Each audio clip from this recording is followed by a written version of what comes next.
What's up, friends? Mike here from Mercado Airwaves. If you missed any one of our past interviews with amazing guests like future Hall of Famer and pound for pound best fighter in the world, UFC flyweight champion Demetrius Mighty Mouse Johnson, It's another day at the office. I get to go out there and test my skill.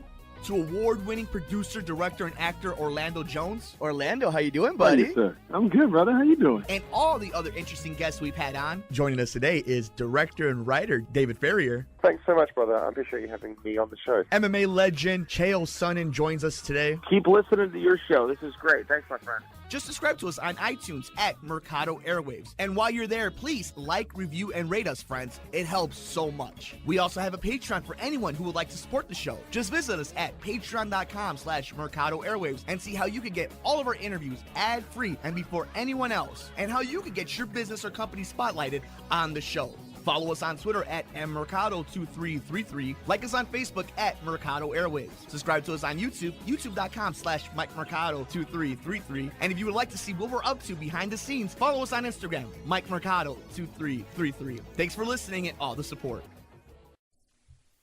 Thank you guys for joining us on this Saturday night. I hope you guys are all getting ready. We do have a UFC card on pay-per-view. TJ Dillashaw versus Cody Garbrandt for the Bantamweight Championship. So that should be pretty good, along with Henry Cejudo versus Demetrius Johnson. So should be some good stuff for the Featherweight Championship. Give me 2 seconds, guys, so we can start talking some Chicago Bears. And I want you guys to get your thoughts, your memories, your favorite thoughts of Brian Urlacher. It looks like we're all good. All right, guys. So just a few minutes ago, Brian Urlacher made his speech into the Pro Football Hall of Fame, and some pretty cool stuff that he had. Really thanked his teammates. A blast from the past when you think about just some of the people he thanked: Alex Brown, Mike Brown. Very cool stuff. One thing I just really wanted to get into was some of your favorite memories of Brian Urlacher. I think for somebody like us, anybody who grew up in my age group, Brian Urlacher, first of all, he made 54 cool. I mean, he made wearing that number really cool, but there was just something about the hybrid athlete that he was. And it goes really kind of under the radar because we're just so used to it and seeing these athletes nowadays that are just freaks. But what Urlacher was doing, especially in the prime of his career, was unbelievable. And it's not underselling it that defense throughout those years carried this team. And it's not even a cliche of Chicago Bears football, Bears defense. Legitimately, that defense carried a Rex Grossman, Kyle Orton team, and Chad Henning. I mean, how many garbage quarterbacks can you go through? I'm getting a headache thinking about Chad Hutchinson. Jesus Christ. There's just so many bad teams that they had to bail out so many different times. And I always thought for the longest time, would he get punished for not winning a championship? And obviously, as years have gone on and the importance that not just sports, but the NFL has taken in pop culture and daily life, I thought it would be a much more impactful negative towards him. And thankfully, it wasn't. I think this was one of those scenarios where everybody knew he was a transcendent player. And I think he's... How do you frame this without sounding like a Chicago homer? I always thought Brian Urlacher was the better player, the better football player than Ray Lewis. I thought Ray Lewis was the anomaly, was the LeBron of defense, was just he was a specimen. But I didn't necessarily think that I think a lot of what he did was just instinct and raw power and raw emotion, and he was surrounded by great players as well, with like Ed Reed. I mean, there's no doubting that that Baltimore defense that would win the Super Bowl in 2000 was stacked. And I know Urlacher thanked a lot of his teammates, but Lance Briggs was a great running mate, and Hunter Hillemeier for so many years were great running mates to Brian Urlacher. But there was a difference between that Baltimore defense and that Chicago defense. There was The talent was deeper, in my opinion, was just much more ferocious. They were faster, stronger in Baltimore than they were here in Chicago. Chicago was a much more traditional, safe, contained NFC defense. Hell, I mean, it was Lovie Smith, right? The bend don't break. The Tampa 2. So, there's something to that. There's something to that argument, and for him to go on the first ballot was pretty amazing to me. Like I wasn't too sure if that was going to be a thing. I wasn't too sure if Brian Urlacher was going to get in the first ballot, especially going against. Well, I wouldn't say going against, but going at least in with Ray Lewis. So some other stuff I really after his speeches, obviously some of the memories that you had. So you got to remember that Brian Urlacher coming around was definitely much more in an era where Chicago sports was on a downfall. I mean, the Chicago Bulls were done with the Jordan era. They've already had made their sixth title run. And on top of that, they were in a really bad rebuild, like the Tim Floyd era, the Bill Cartwright era. They were in a bad spot. The Chicago Cubs, other than in 2003, were in a weird place. Sammy Sosa was kind of taking over, but there was a lot of weird energy around those teams, especially after 98. So with this Bears team, Urlacher really was the centerpiece, was the guy in Chicago sports. And when that team made that Super Bowl run, I remember the emotion that went into it. I mean, obviously right here, we're in the brand new, thank you everybody, first of all, for noticing the new studio. This is part of the office. This is the sports corner, and you can see all the Cubs stuff. I'm a diehard Cub fan. And I love the Bears. I love sports in general. But, that was that game against the Colts, that this city was ready to come unglued. And I think that's there. I think most people, I believe it was Dan Bernstein on 670 The Score, who mentioned it, that this is one of those teams where even the smartest of sports fans allows the meatball in them, the meathead in them, to come out. And that's what the Bears do. And that's the main reason I came out here to really talk about Brian Urlacher. And obviously one of the first thoughts that comes into your head is that Arizona game, that comeback. The Bears are who we thought they are, and we let them off the hook. Some great stuff that came from that Bears defense. So now one of the next conversations we're going to have as a Bears fan is who's the next Hall of Famer? Who is the next person to go in representing the Chicago Bears? I mean, that's an interesting way to go. Is Lance Briggs a Hall of Famer? Is Peanut a Hall of Famer? Is Devin Hester a Hall of Famer? Now, it's funny, I talked about, Ed Reed and the Baltimore Ravens and that defense for the longest time, but, there's something to be said about the guys that Urlacher played around. And it's a shame.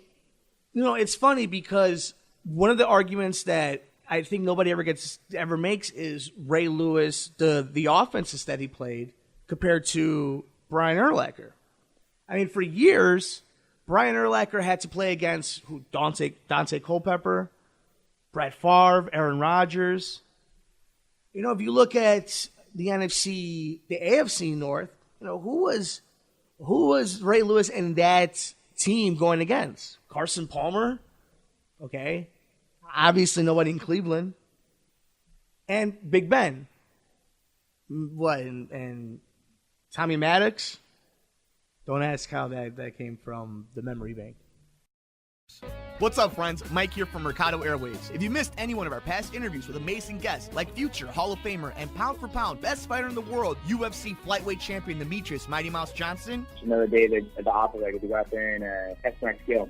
to award-winning producer, director, and actor Orlando Jones, Orlando, how you doing, Hey, buddy? sir. I'm good, brother. How you doing? and all the other interesting guests we've had on. Joining us today is director and writer David Ferrier. Thanks so much, brother. I appreciate you having me on the show. MMA legend Chael Sonnen joins us today. Keep listening to your show. This is great. Thanks, my friend. Just subscribe to us on iTunes at Mercado Airwaves. And while you're there, please like, review, and rate us, friends. It helps so much. We also have a Patreon for anyone who would like to support the show. Just visit us at patreon.com/Mercado Airwaves and see how you can get all of our interviews ad-free and before anyone else, and how you can get your business or company spotlighted on the show. Follow us on Twitter at mmercado2333. Like us on Facebook at Mercado Airwaves. Subscribe to us on YouTube, youtube.com/MikeMercado2333. And if you would like to see what we're up to behind the scenes, follow us on Instagram, MikeMercado2333. Thanks for listening and all the support.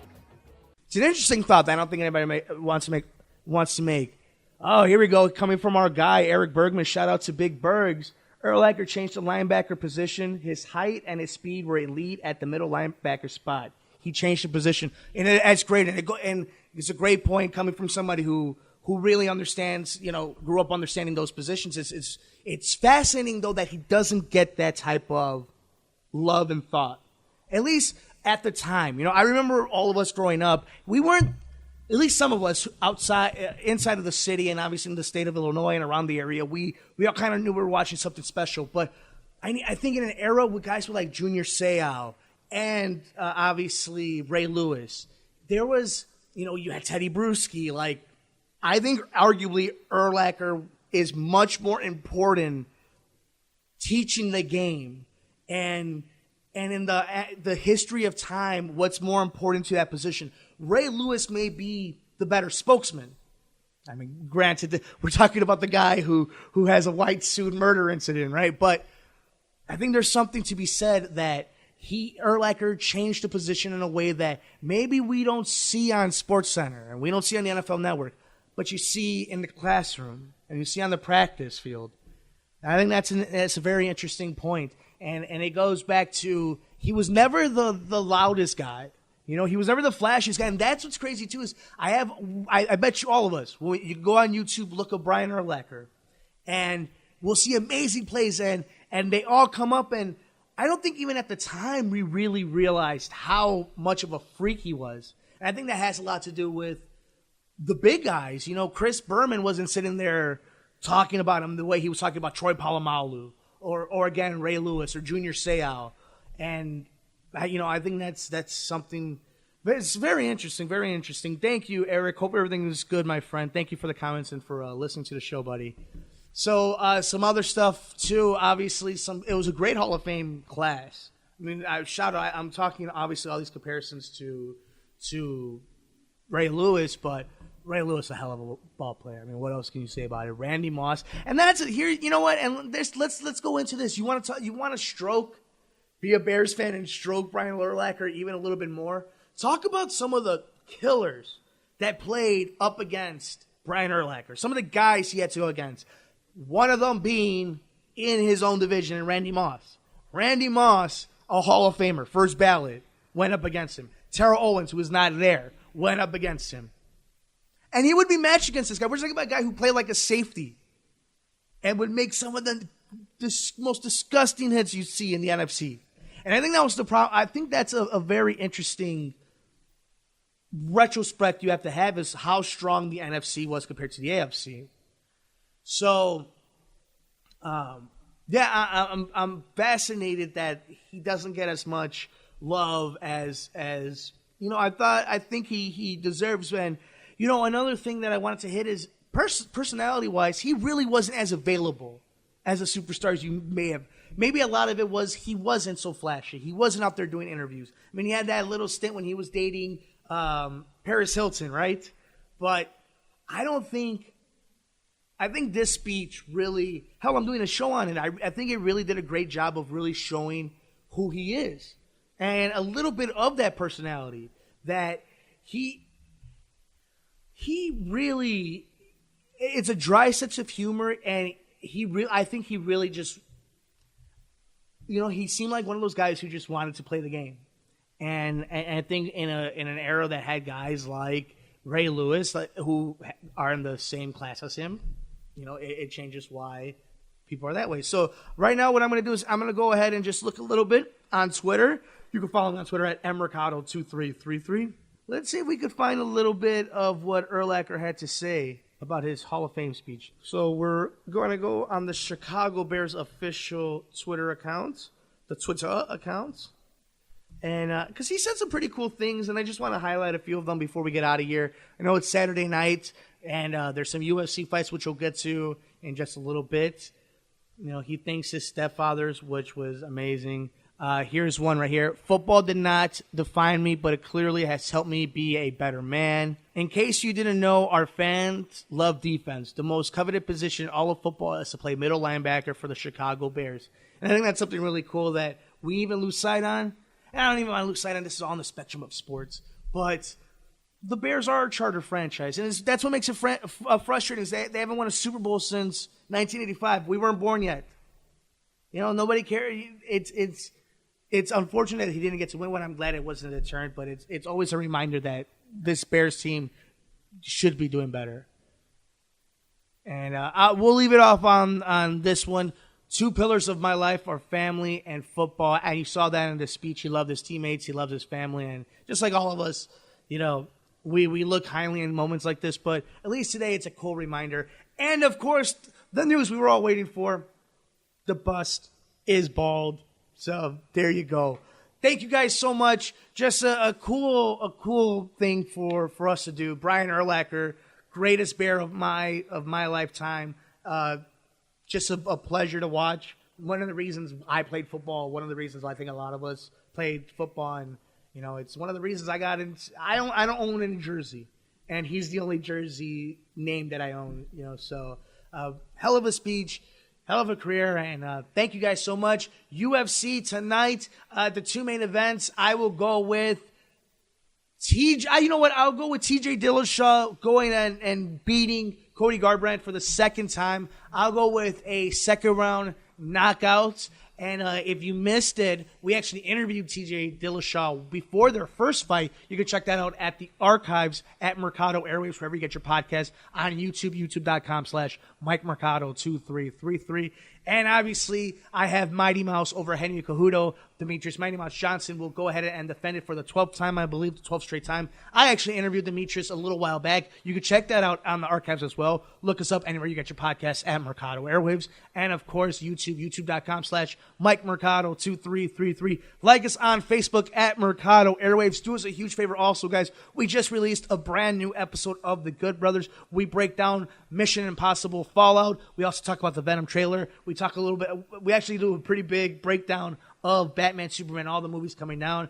And we actually took a week off because we moved to a brand new apartment. Nicole and I, the special lady, have our new apartment. We have a new office/studio. She gets to write. We get to podcast and do all our great interviews. So it's some good times. But look out for the next episode of Murder Mysteries and more. Thank you guys so much. I really appreciate it. Enjoy the rest of your weekend. We will see you on the very next Saturday Sports Stuff live on Facebook here on the Mercado Airwaves Network. What's up, friends? Mike here from Mercado Airwaves. If you missed any one of our past interviews with amazing guests like future Hall of Famer and pound for pound best fighter in the world, UFC flyweight champion Demetrius Mighty Mouse Johnson, Another day at the operator to go out there and test my skill. to award-winning producer, director, and actor Orlando Jones, Orlando, how you doing, Buddy, buddy? sir. I'm good, brother. How you doing? and all the other interesting guests we've had on. Joining us today is director and writer David Ferrier. Thanks so much, brother. I appreciate you having me on the show. MMA legend Chael Sonnen joins us today. Keep listening to your show. This is great. Thanks, my friend. Just subscribe to us on iTunes at Mercado Airwaves. And while you're there, please like, review, and rate us, friends. It helps so much. We also have a Patreon for anyone who would like to support the show. Just visit us at patreon.com/Mercado Airwaves and see how you can get all of our interviews ad-free and before anyone else, and how you can get your business or company spotlighted on the show. Follow us on Twitter at mmercado2333. Like us on Facebook at Mercado Airwaves. Subscribe to us on YouTube, youtube.com/Mike Mercado2333. And if you would like to see what we're up to behind the scenes, follow us on Instagram, Mike Mercado2333. Thanks for listening and all the support.